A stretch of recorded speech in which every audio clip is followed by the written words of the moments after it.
10e étape du Dakar 2012 et dernière arrivée chilienne pour les concurrents restants. Au programme du jour, 377 km de spécial, des dunes et des zones de fèche-fèche, un sable très poussiéreux qui s'infiltre partout. Concernant le classement au départ, deux Français sont pour l'instant leaders. Stéphane Peterhansel mène la barque chez les autos. Cyril Desprez lui domine le général moto avec 2 minutes 28 d'avance sur son rival Marc Coma. Depuis le départ à Mar del Plata, la catégorie moto est dominée par ces deux pilotes, Cyril Desprez et Marc Coma. Seules 2 étapes leur ont pour l'instant échappé, remportées par Francisco Lopez et Helder Rodriguez. Pourtant au kilomètre 161, les deux leaders KTM s'écartent quelques minutes de la piste initiale. Ils retrouvent leur chemin mais perdent un temps précieux.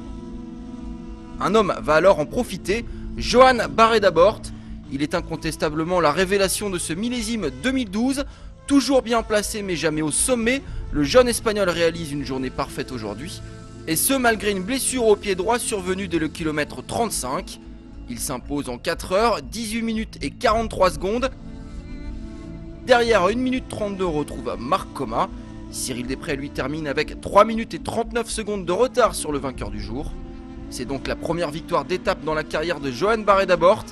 De la trempe des grands avec une victoire et 3 spéciales finies dans le top 5. Il aura assurément son rôle à jouer pour le général dans les prochaines années.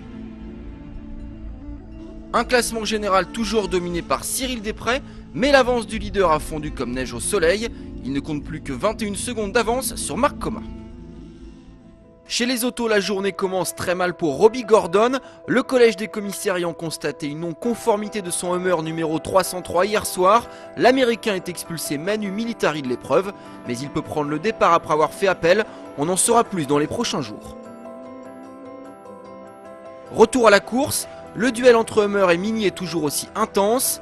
Robbie Gordon et Stéphane Peterhansel se rendent coup pour coup, s'échangeant plusieurs fois la position d'ouvreur.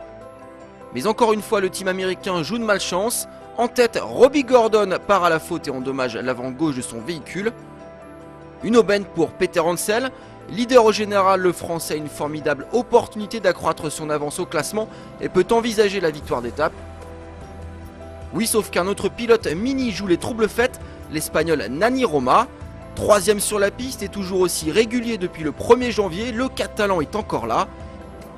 Il rend une copie parfaite et remporte sa 5ème spéciale sur un Dakar.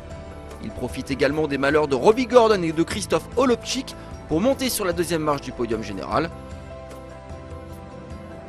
Stéphane Peterhansel lui est toujours aussi solidement accroché à son fauteuil de leader, avec plus de 19 minutes d'avance sur Nani Roma.